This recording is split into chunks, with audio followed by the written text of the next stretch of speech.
మహాభారతం ముగిసింది. కాని ఒక కథ మాత్రం ఇప్పటికీ ముగియలేదు. అతనే అశ్వత్థామ. అతను ద్రోణాచార్యుని కుమారుడు, బ్రహ్మాస్త్రం తెలిసిన మహాయోధుడు. కాని యుద్ధం చివరి రోజుల్లో అతని జీవితం పూర్తిగా మారిపోయింది. ద్రోణుడి మరణం, కోపం మొదలు. అతని తండ్రి ద్రోణ మోసంతో చంపబడ్డాడు. అశ్వత్థామ చనిపోయాడు అనే అబద్ధం వల్ల ద్రోణుడు ఆయుధం వదిలేశాడు.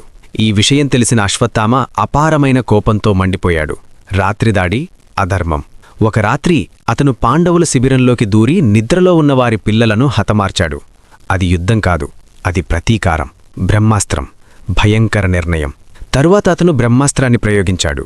దానికి ప్రతిగా అర్జునుడు కూడా అదే అస్త్రం వదిలాడు. ప్రపంచం నాశనమయ్యే పరిస్థితి వచ్చింది. కృష్ణుడి శాపం. అప్పుడు కృష్ణ వచ్చి అశ్వత్థామను శపించాడు. నువ్వు చావవు, కాని జీవించి కూడా ఉండలేవు. నీ గాయం ఎప్పటికీ మానదు, నీ బాధ ఎప్పటికీ ముగియదు. అతని మస్తకంలోని మణిని తీసేసి అతన్ని శాశ్వతంగా శపించాడు. ఇప్పటికీ బ్రతికే ఉన్నాడా? కొన్ని కథలు చెబుతున్నాయి అశ్వత్థామ ఇప్పటికీ భూమిపై తిరుగుతున్నాడని. అడవుల్లో, పాత ఆలయాల దగ్గర, ఎవరూ చూడని చోట. అశ్వత్థామ కథ మనకు చెబుతుంది, ప్రతీకారం మనిషిని అజేయుడిగా చెయ్యదు, అది అతన్ని శాశ్వతంగా శపిస్తుంది. అమరత్వం వరమా లేదా శాపమా? ఈ వీడియో నచ్చినట్లయితే లైక్ చేసి ఛానల్ని సబ్స్క్రైబ్ చేసుకోండి.